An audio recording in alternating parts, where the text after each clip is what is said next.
So Marissa, the Hessians are gone now. They came into Burlington City, they had lunch, and the guys from the road galleys, the American Navy, the Pennsylvania Navy, chased them out of town with their cannons. So what happens next? So Margaret says that this day there was no appearance of the formidable Hessians. Several of our friends called to see us. Amongst the number was one Odell, esteemed by the whole family and very intimate in it. So that's Jonathan Odell. Right. He's the rector at St. Mary's Church. He's also a physician, and I think he was actually featured in a movie. He was. Actually, in the 1950s, there was a movie called Scarlet Coat. Scarlet Coat. Well, that's one we'll have to look for. I'm sorry. Nope, go nope, ahead. That's fine. So it says, after that, but the spirit of the devil still continued to rove through the town in the shape of Tory hunters. A message was delivered to our intimate friend, informing him a party of armed men were on the search for him. His horse was brought and he returned to a place of safety. Some of the gentlemen who entertained the foreigners were pointed out to the gondola men. Two worthy inhabitants were seized upon and dragged on board. So these are Americans.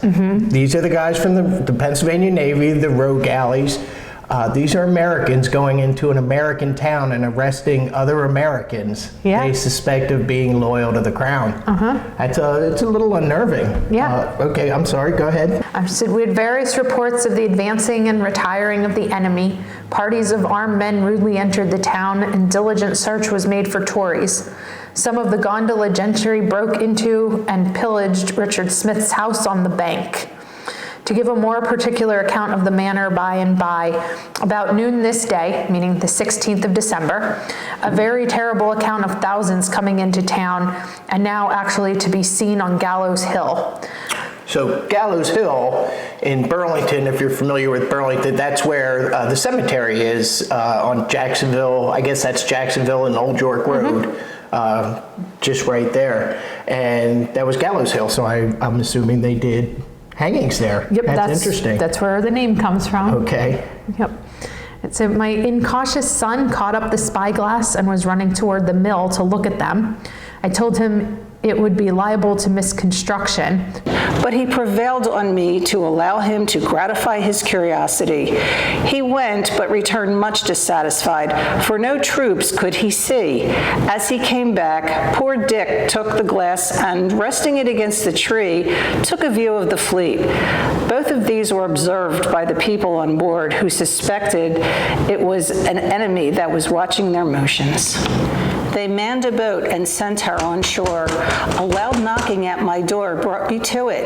I was a little fluttered and kept locking and unlocking that I might get my ruffled face a little composed. At last I opened it. And half a dozen men, all armed, demanded the key of the empty house. So again, these are American soldiers terrorizing a poor widow woman who's stuck in Burlington with her children. Yeah, definitely. She asked them what they wanted. They said to search for a Tory who had been spying on them from the mill.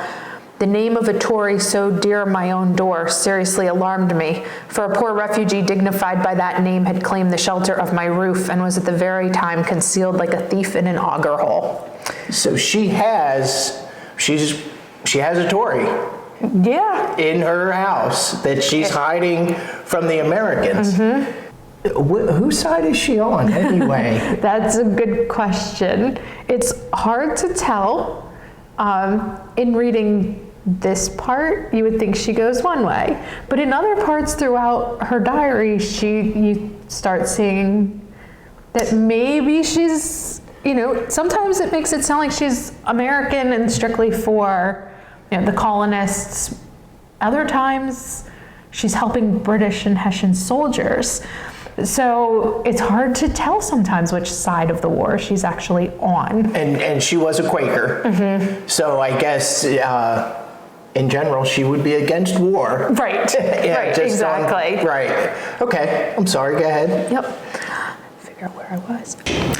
I rung the bell violently, the signal agreed on if they came to search, and when I thought he had crept into the hole, I put on a very simple look and cried out, Bless me, I hope you are not Hessians.